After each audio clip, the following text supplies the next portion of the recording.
जय हिंद। आज हम लोग देखेंगे क्लास 10th का NCERT मैथ एक्सरसाइज 1.2। आज हम लोग इस क्लास में क्वेश्चन नंबर 4 से देखेंगे, क्योंकि इससे पहले वाले क्लास में मैंने क्वेश्चन नंबर 1 से लेकर 3 तक कंप्लीट कर दिया। अगर आप लोग उस वीडियो को नहीं देखे तो सबसे पहले जाकर उस वीडियो को देख लीजिएगा, उसके बाद ही इस वीडियो को देखिएगा, आपको बेहतर समझ में आएगा। तो चलिए मैं शुरू करता हूँ। क्वेश्चन नंबर 4 में बोला गया है ये दोनों संख्याओं का एचसीएफ 9 है, ये दिया है। तो ये दोनों संख्याओं का एलसीएम कितना होगा, यही पूछा गया था। चलिए पढ़ने सीखिए। यदि 306 और 657 का एचसीएफ 9 है तो बताइए कि 306 और 657 का एलसीएम कितना होगा। चलिए बाबू गौर कीजिएगा, ये सॉल्यूशन हम लोग जानते हैं, एक रिजल्ट पता हम लोग को है कि चूंकि दो संख्याओं का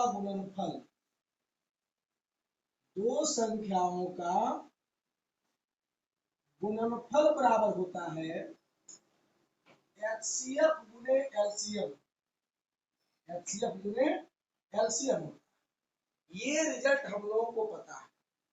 वही बाबू संख्या क्या क्या दिया हुआ, एक तो 306 है और दूसरा 557, 657 है बाबू, बराबर एचसीएफ दिया हुआ कितना 9। निकालना क्या बाबू, एलसीएम निकालना। लिखिए एलसीएम, गौर कीजिएगा 306 गुना 657, ये गुना में है, कहा जाएगा बट्टा में। एलसीएम 9 से काटिए कट जाएगा, 9 तिहाई 27, 3 25 36, 9 चौका 36। क्या आगे बाबू, एलसीएम इक्वल टू, ये दोनों गुणा कीजिए, 657 गुणे 34 की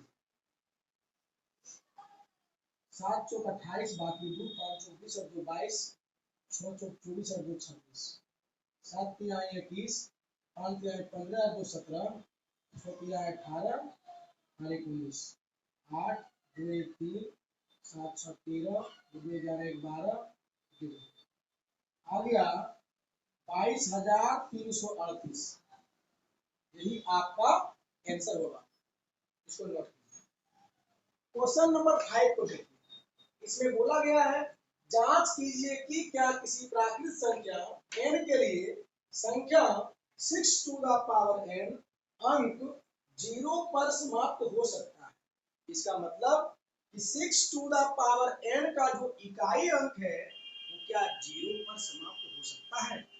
चलिए सबसे पहला बात आइए बाबू करते हैं सॉल्यूशन। इसको जो है 6 टू द पावर n को कुछ मान लीजिए, मान लिया कि a equal to 6 to the power n। सबसे पहले इसको प्राइम फैक्टर में तोड़िए, अभाज्य गुणनखंड में। a बराबर 2 गुने 3 का पावर n, ये टोटल का पावर n है बाबू, मतलब 2 का भी पावर n है, 3 का भी पावर n है।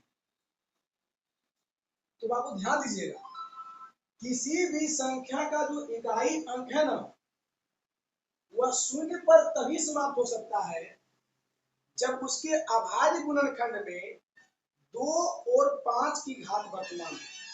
क्योंकि 2 और 5 ये दोनों मिलकर शून्य का निर्माण करता है। 2 और 5 मिलकर शून्य का निर्माण करता है। तो किसी भी संख्या का इकाई अंक शून्य तभी हो सकता है जब उसके अभाज्य गुणनखंड में 2 और 5 की घात वर्तमान। यानी अगर केवल 2 रहेगा तो पर भी इकाई अंक शून्य पर समाप्त नहीं होगा, या केवल 5 रहेगा तो पर भी इकाई अंक शून्य पर समाप्त नहीं होगा।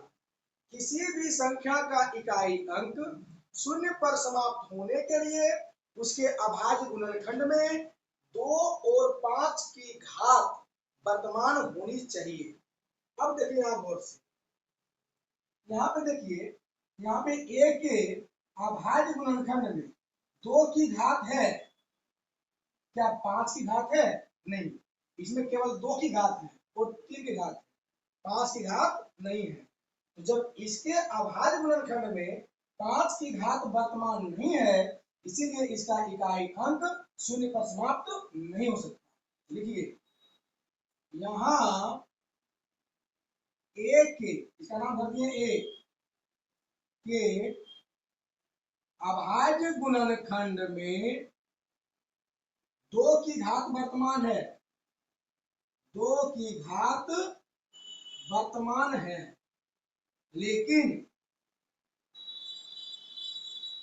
5 की घात वर्तमान नहीं है, 5 की घात वर्तमान नहीं है, इसीलिए a का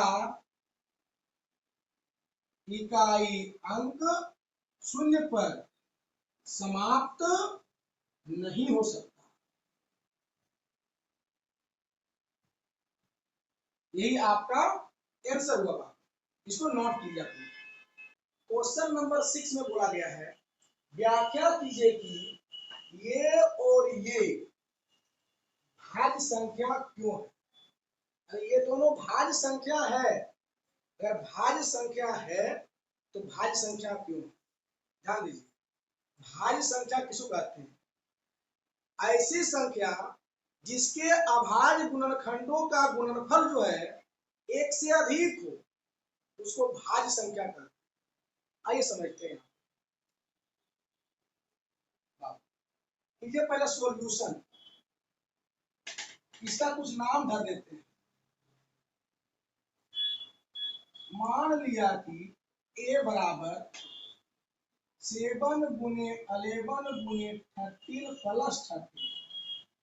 सबसे पहले इसको अभाज्य गुणनखंड के रूप में तोड़िए। दोनों में क्या कॉमन है? 13 बाहर कर लीजिए। अंदर 7 गुने 11 प्लस 13 तो बाहर हो गया बाबू, 1 बचेगा। 11 सत्ती 77 प्लस 1 78, 13 को लिख सकते हैं 2, 78 को लिख सकते हैं 2 गुने 3 गुने 13 बाबू, 13 तिहाई 39 गुना 78। आप लोग गौर से देखिए, यहाँ पे a का जो है अभाज्य गुणनखंड का जो गुणनफल है, उसमें 1 से अधिक संख्या, 13 भी है, 2 भी है, 3 भी है, 13 भी है ना। तो यहाँ पे जो है एक के अभाज्य गुणनखंड में अनेक गुणनफल है बाबू, है ना। तो ये बाबू क्या है? ये भाज्य संख्या है। तो यहाँ लिखेंगे चूंकि a अभाज्य गुणनखंडों का गुणनफल है, गुणनखंडों का गुणनफल है, इसीलिए ये भाज्य संख्या है। ये कौन संख्या है बाबू? भाज्य संख्या। अभाज्य गुणनखंडों का गुणनफल, ये सभी क्या है? अभाज्य गुणनखंडों का गुणनफल। और जब अभाज्य गुणनखंडों का गुणनफल हो जाए, यानी 1 से ज्यादा, 2 3 4 5, जहाँ 1 से ज्यादा हुआ वह कहलाता है आपका भाज्य संख्या। आइए इसको देखिए, इसको मान लीजिए b, जब सेम टू सेम इसी तरह बनाएंगे। क्या मान लेते हैं? b 7 गुने 6 गुने 5 गुने 4 गुने 3 गुने 2 गुने 1 प्लस 5। बाबू गौर कीजिएगा, क्या कॉमन है? 5 कॉमन दिख रहा है, बाहर कीजिए, क्या बचेगा? 7 गुने 6, 5 तो बाहर हो गया, 4 गुने 3 गुने 2 गुने 1 प्लस 5 तो बाहर हुआ, बचा हुआ 5 गुने, अब 1 मिनट, 7 गुने 6 गुने, ये काम सब गुणा कर दीजिए, गुणा कीजिए, देखिए 1 दूना 2, 2 तिहाई 6, 6 चौक 24, 24 छक 24 गुना 6 कीजिए 144 होगा 144 सत्ते 7 चौक 28 7 चौक 28 हमको 30 7 3 10 कितना आ गया 1008 1008 प्लस 1 1000 यह भी बाबू अभाज्य संख्याओं का ही गुणनफल है अभाज्य संख्याओं के गुणनखंडों का गुणनफल है यहाँ पे लिखेंगे बाबू इसीलिए यहाँ इसी प्रकार चूंकि ए यहाँ पे डी माने तो डी में लिखिए चूंकि बी अभाज्य गुणनखंडों का गुणनफल है अभाज्य गुणनखंडों का गुणनफल है तो जो अभाज्य गुणनखंडों का गुणनफल है इसीलिए बी क्या है बी भी एक भाज्य संख्या बी क्या है बाबू भाज्य संख्या इसको नोट कीजिए क्वेश्चन नंबर 7 को देखिए ये क्वेश्चन देखने में जितना बड़ा लग रहा है उतना ही आसान है एकदम छोटा में बनेगा भले लिखा हुआ बहुत लंबा है आइए इस क्वेश्चन को पढ़ते हैं और एकदम लॉलीपॉप मेथड से बनाते हैं आइए वो समझते हैं बोला किसी खेल के मैदान के चारों ओर एक वृत्ताकार पथ है किसी मैदान के चारों तरफ क्या है एक वृत्ताकार पथ है बाबू इस मैदान के एक चक्कर में सोनिया को 18 मिनट लगते हैं जबकि इसी मैदान का एक चक्कर लगाने में रवि को 12 मिनट ही लगते हैं मान लीजिए कि वे दोनों एक ही स्थान और एक ही समय पर चलना प्रारंभ करके और एक ही दिशा में आप ध्यान दीजिएगा एक ही स्थान से चलना शुरू किया एक ही समय चलना शुरू किया और एक ही दिशा में चलना शुरू किया तो कितने समय बाद वे पुनः प्रारंभिक बिंदु पर मिलेंगे बात समझिएगा ये मान लीजिए कोई वृत्ताकार पथ है यहां से मान लीजिए यहां से चलना शुरू किया कौन सोनिया भी और रवि भी एक ही टाइम और दोनों का डायरेक्शन सेम है दोनों डायरेक्शन बाबू सेम है ध्यान दीजिएगा कहने का मतलब सोनिया जब यहां से चलना प्रारंभ करती है तो उसको एक चक्कर लगाने में लगता है उसको 18 मिनट जबकि